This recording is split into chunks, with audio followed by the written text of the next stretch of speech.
Poison, poison, poison. Oh, poison. Yes, sirree. Man. There, that's a poison fish if I ever saw one. Just poisoned him up. He loved it. There he is. Yes! Good way to start the morning. That's a start. And the hook sticks out. Yeah, that's... I'll tell you what. How long has this been out here? Probably three to 4 years. And traditionally, what, now it's down like a couple of states we were talking about it? Yeah, you know, the whole chatterbait style fad came out. You know, we've got our pure poison, everybody's got their own version, and it's really kind of fallen off except for this area and maybe a couple other regions throughout the country.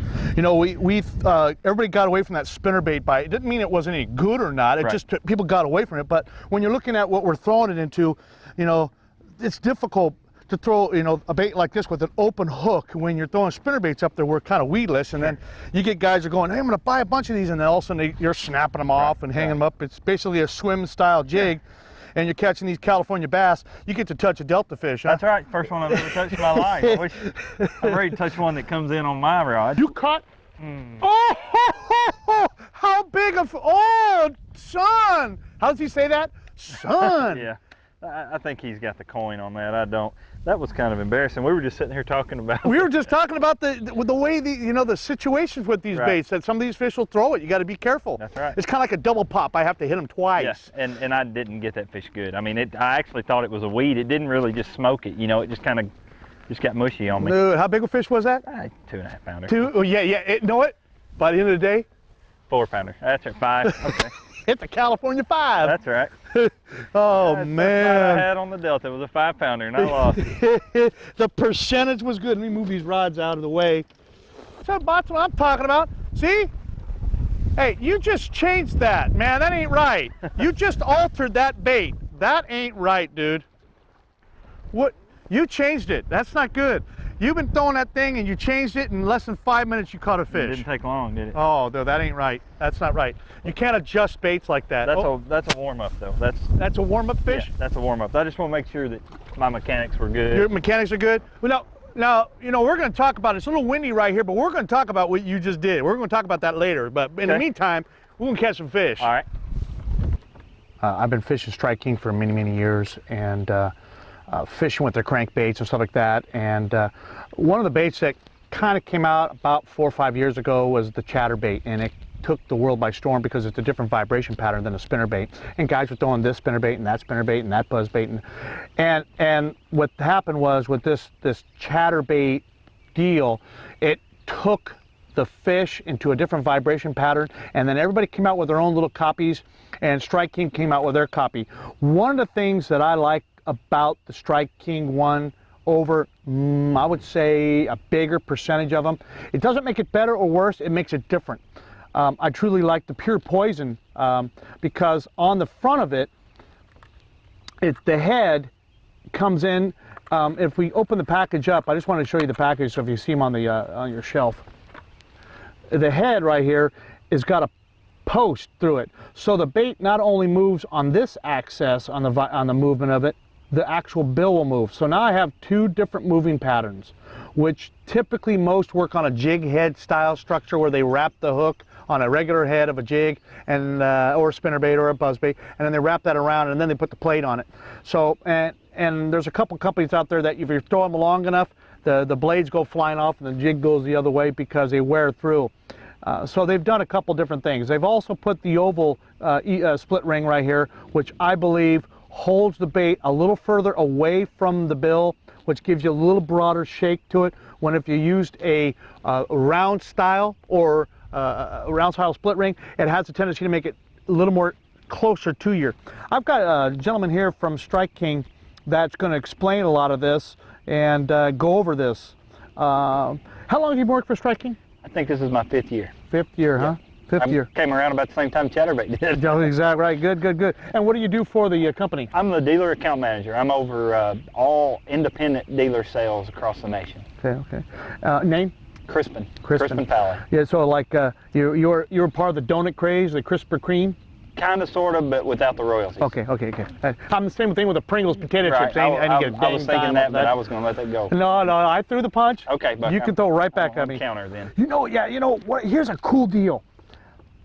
I guarantee that cameraman can catch this. That inside-outside skirt is so cool. Yeah, we call that the perfect skirt. We call it that for the reason that it basically alleviates the need for a trailer. I'm not going to say that I don't put a trailer on this bait sometimes when I want to do something different with Bulk it up, get it bigger. But if you think about it, you take most of these style baits come with a two-legged plastic trailer.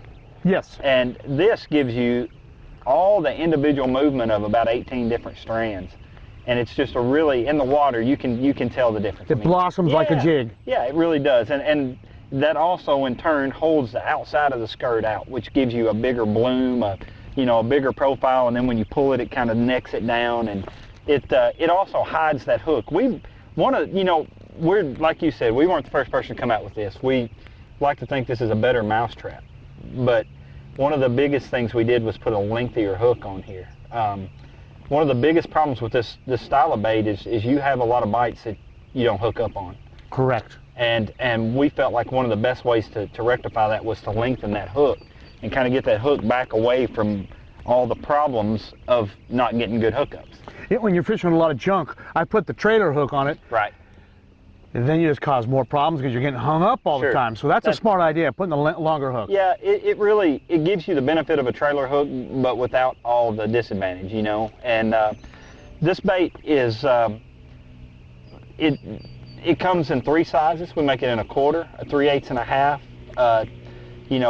Typically that's dictated by temperature and depth, And I don't know, man. It's a really versatile bait. I really like to throw it where I would normally throw a spinner bait or swim a jig, and I mean, they bite it. They still the craze is not what it once was, but the effectiveness is still there, I think. Out here in California, we still throw the baits out here, and it's a hot thing to this day. Right. People still throwing it. Sure. And you're right. As I travel throughout the different areas, we used to throw that. Yeah. Oh, yeah, I caught fish on that. Well, you still throw it? No, I don't throw it too much. It's not cool anymore. What happened? The fish forget how to eat it? Right. It's just not cool anymore, man. It's not cool. Yeah. That's exactly right. You got to be cool. Right. If you ain't throwing a big old giant swim bait not cool. that Byron Velvick wins a giant tournament at Clear Lake about, right. Why would you throw that? Sure. And one of the things that I have seen about this bait is, with talking with some of our pros like KBD or Hackney or some of those guys, this is one of the most customized baits out there as far as people tinkering with it. Kevin actually likes to take his and bend the blade the opposite direction, which changes the way the water comes over it and kind of makes it a little more erratic. Instead of a constant pressure coming across it, it kind of makes it hunt a little bit and kick out of tune, and he feels like that, that gives you a couple extra bites in a day's time. I can exactly see what you mean by the change in the vibration. It's like a bass boat when you're going slow on a half a pad. The pad is kind of making the boat do that whoosh, but when you get it up on top of it, it runs straight. Right. Okay? And I can see that because that makes it all the sense in the world. It's going to go vibrate like this, and all of a sudden it'll vary. Essentially that's a pad that water is pressing against. When you change the convex of that to where it's throwing it at a different... Yeah, but I'm throwing the good stuff. Oh, dude, that's some words. I've been saving up, I'm telling you. I appreciate you giving me this opportunity. Yeah. But when you change the angle at which that water pressure is hitting it, it just makes it do crazy things, And if everybody's running down the bank doing the same thing and you come behind them with this one that's a little bit different, that's worth some bites. We know about the crankbaits that way because you got the crankbait that's the one. That's got the vibration. It does exactly. So I like that. So you're changing that, and then you throw different kind of craw imitations on the back. You were talking about one you like to throw back. Yeah, there. we make a soft plastic craw called a rage craw. Most typically used as a jig trailer. The way this bait comes through the water, I explain it to people. It's like windshield wipers. That front blade is going side to side. Well, when I add that rage craw, I also get an up and down motion, which you can use it to slow the bait down, and you can keep it higher in the water column over top of vegetation, and it gives it a little thump that you can literally feel. I mean, it's a really neat combination to be used with it. Huh? Yeah, because I know some of the guys, Fred Urbanus uses, the double diamond. Yeah. He throws the swim bait style tail. He Yep. wants a tiki-taka of the swim bait. I do the same thing, and I have put different crawl patterns on the back. So it's one of those things that, like you said earlier, you can adjust the bait any way you want Sure. and have fun with it. Man, create your own little deal. Right. So then you're going, man, that's the deal there. I've been very successful using a white skirted one, a white pattern, and putting we make a little hollow body swim bait called a Shadowlicious, and I'd slide that little Shadowlicious with that little boot tail up on the back, and it's up to you. I mean, whatever you think works best for you, you try it. It'll probably work. Guys and gals, the next time you're out there trying to look for something a little bit different, Pure Poison, Strike King. Give it a shot. Son, I keep saying that, I don't know why. Look at this little fat job here. Yeah, holy smokes, has he been eating? Look at the fat. Holy smoke, he weighs 25 pounds just in belly weight. That's right. I was going to say he was a good 7. A good 7 from where you're at. Good 7. I like that. I tell you what, we started this morning out throwing like wake baits and stuff like that. And, right. And these fish, we've had this front come in, and of course, anytime you go fishing. Sure, man. I knew when I got off the airplane in California, and I knew we were going fishing, cold front. It's just inevitable. But what Strike King gives you the opportunity, you got layers of baits. Right. And so therefore you throw top, now we're throwing sub, right down center. Right. These fish want to move up, but they moved off the bank, and we got a bait that Strike King provides. Right. That's the cool thing about Strike King. I mean, we'll never tell you that we make the absolute best of everything. Nobody does that. And if they tell you that, they're lying. No. But, there's companies that say they do. Yeah, but that's not, nobody does that. Nobody's capable of that. But I'll tell you what we've got. We've got a really broad selection of really good baits, for all depths. We've got, top waters, all the way down to, ounce football jigs. I mean, you drag them and bounce them on the bottom. I mean, you can't, everything in between. So, it's cool. It's the progression I've seen in our bait selection in the past 4 or 5 years has just been incredible. I mean, our SKU count's getting huge. We're getting, the company's really coming on strong with different genres of baits and different styles and techniques. And it seems like every manufacturer has their little niche category that they're really best at, I mean. And Strike King with their crankbait. Yeah. Their structure of crankbaits are from a 6 all the way down to a 4S, which is, the body size is very close. Right. But they're just different levels of depth. And we'll go into depth in there later on this afternoon and talk about that. What we're doing here on this Pure Poison is to make a more bulkier bait. You can tip it with a lot of different things. I like to tip it with the kind of a tail. This is the Double Diamond by Optimum, and the reason why I put a swim bait tail on it, because I want a secondary vibration pattern. If you guys have listened to me talk in the past, anytime I can get a secondary vibration pattern, whereas the bait's shimmying left and right on the front blade right here, this is actually counteracting, and so it's getting a little more vibration. You could put multiple, you can put a crawl in the back, and you can put a ribbon tail style baits or a power worm. All those baits all work. But for me, a little bulkier, a little swim bait tail, especially with the swim bait market, it just works really well. And I've accented it dark to dark, and yours is bluegill to bluegill. Right. Because the arch enemy right now for a black bass is the bluegill. Right. You bet. Right. So let's see if we can catch another fish. Now I just threw it right up along that shore. I kind of like just hit the bank right here, work that. The California Delta is unique because as that water starts to come up, we've got what we call a trough. From the rocks down, it drops down into a belly, and then it comes back up instantly. So theoretically, you can sit there and work that little trough by just throwing up on that trough and then working it down and then bringing it back up and over. Bam! Hopefully that fish is there. Right. Or, because the tide's moving up, those fish are on that outside line, whereas well, we're not going to talk about that farm fish, but what kind of crops you guys grow where you're at? Man, we've got about anything you want, Randy. Actually, where I live is cropland. It's cropland. Yeah, it sure is. Because you're an avid duck hunter. I am. I like to tell people I sell fishing tackle so I can duck hunt. But no, I mean, obviously, that's another cool thing. I mean, everybody in our organization, avid bass fishermen. There are not a lot of people sitting behind a desk, trying to figure out how to sell a bait. We're all trying to come up with baits that we like. Ooh. Better one? You know what? He's not coming up. Well, I don't know if he's just moving fast. He's thumping. See his head shaking. Oh, that's a fat one. Sure is a fat one. He is a fouty. Come here to daddy. Tell you what, I'll go along with the right there. That's where you want to see him, right there in that jaw plate. Those are the ones that don't get away, and when you pop it through, it doesn't hurt the fish. But boy, I'll tell you what, they are just chunky this time of year. So I hear. So you hear. You want to run the trolling motor for a while? Oh, it's your turn, dude. No, brother. This is your gig. I'm just here. I'm just here watching you catch them. No. I saw you hit one. Yeah. One of the things when I throw a bait like a Pure Poison, sometimes when it hits the water, it'll sink, and it'll take about that far before that starts to shimmy and pick up that. So I snap it. I don't pull it. I do what I call a rich kick. Just using your wrist and just kick the bait. Chunk, chunk. And when I do that, that just starts that.